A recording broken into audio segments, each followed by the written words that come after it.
तुम्ही कधी अशी हलीमची खीर बनवून खाल्लीत का? खूप छान हेल्दी हिमोग्लोबिन वाढवणारी अशी ही रेसिपी आहे.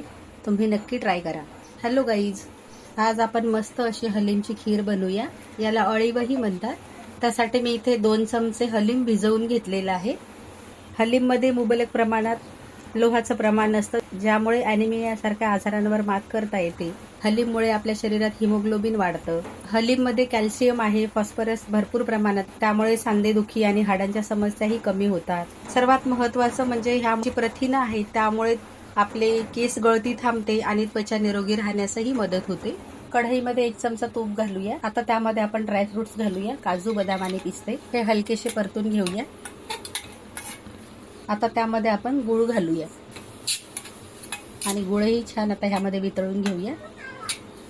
गूळ वितळला आहे. आता त्यामध्ये आपण हलीम घालूया आणि हे छान मिक्स करून घेऊ. आता ह्यामध्ये थोडेसे पाणी घालूया.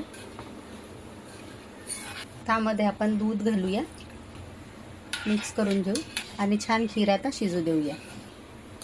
खीरेला छान उकळी आलेली आहे. थोडीशी वेलची पावडर घालूया, छान मिक्स करून घेऊ.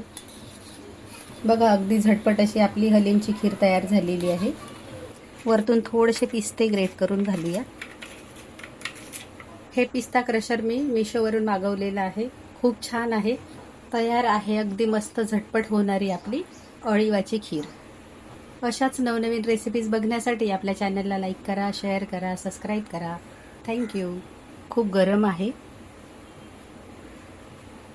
खूप छान झालेली आहे, एकदम मस्त टेस्टी आणि हेल्दी.